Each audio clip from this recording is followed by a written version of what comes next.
Go yard. I got so much more.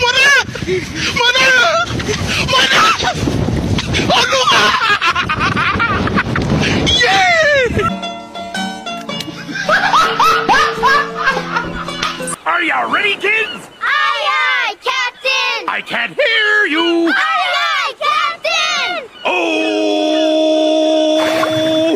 Fucking design on right now. Break it down, bring it back, make it clap. I got 3 old thoughts, new guap, where that thing. Bitches on my line, and you know. Beberapa rangkuman dari materi pengantar statistik sosial. Rangkuman materi pertama, data dalam penelitian diklasifikasikan berdasarkan beberapa aspek berikut. Yang pertama, sumber data primer. Diperoleh langsung dari sumber asli wawancara. Observasi sekunder, diperoleh dari sumber yang sudah ada, laporan, dokumen. Yang kedua, cara memperolehnya. Kuantitatif, berbentuk angka dan dianalisis secara statistik. Kualitatif, berupa deskripsi atau kategori yang tidak berbentuk angka. Yang ketiga, waktu pengumpulan. Cross-sectional, dikumpulkan satu kali dalam satu periode waktu. Time series, dikumpulkan secara berkala dalam rentang waktu tertentu. Yang kelima, sifat data. Discrete, bilangan bulat yang tidak memiliki pecahan, contoh jumlah anak. Kontinu, bilangan yang dapat memiliki pecahan, contoh tinggi badan. Kesimpulan, klasifikasi data membantu dalam memahami sumber, jenis, dan sifat data yang digunakan dalam penelitian. Pemilihan jenis data yang tepat sangat penting untuk menentukan metode analisis yang sesuai.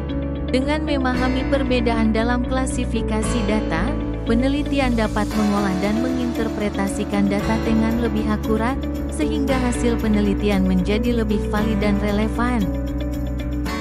Rangkuman materi kedua. Rangkuman paradigma penelitian kuantitatif dan kualitatif. Paradigma penelitian terdiri dari kuantitatif dan kualitatif. Paradigma kuantitatif berlandaskan positivisme, yang menganggap realitas objektif dan dapat diukur dengan statistik.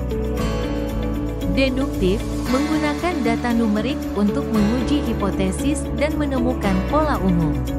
Sebaliknya, paradigma kualitatif berlandaskan konstruktivisme, yang melihat realitas sebagai subjektif dan dipengaruhi oleh pengalaman individu.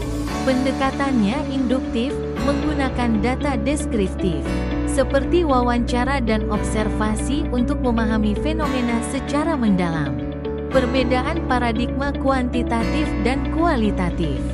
Paradigma kuantitatif menggunakan pendekatan objektif, numerik, dan berfokus pada pengujian teori serta generalisasi.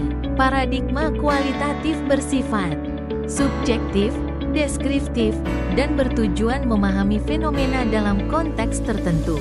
Perbedaan penelitian kuantitatif dan kualitatif. Penelitian kuantitatif menguji hipotesis dengan data berbasis angka, menggunakan metode seperti survei dan eksperimen, serta hasilnya dapat digeneralisasi.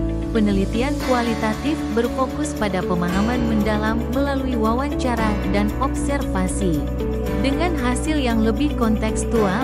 Kesimpulannya, penelitian kuantitatif lebih terstruktur dan bertujuan menemukan pola umum, sedangkan penelitian kualitatif lebih fleksibel dan berfokus pada pengalaman serta makna dalam suatu fenomena.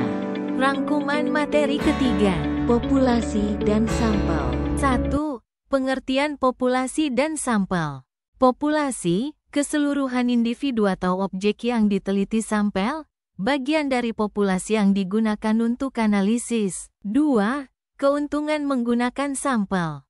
Lebih efisien dalam waktu dan biaya, memungkinkan analisis lebih mendalam, mengurangi kesalahan akibat jumlah data yang besar. 3. Teknik penarikan sampel. Probability sampling, acak. Setiap anggota populasi memiliki peluang yang sama untuk dipilih, contohnya random sampling, stratified sampling, cluster sampling, systematic sampling. Non-probability sampling, tidak acak, pemilihan berdasarkan kemudahan atau kriteria tertentu. Contohnya convenience sampling, purposive sampling, Snowball sampling, kuota sampling. 4. Menentukan ukuran sampel. Berdasarkan populasi, metode analisis dan tingkat ketepatan. Teknik umum, rumus Slovin, tabel Creutzfeldt dan Morgan, atau pertimbangan statistik. Kesimpulan. Gunakan sampel lebih efisien daripada meneliti seluruh populasi.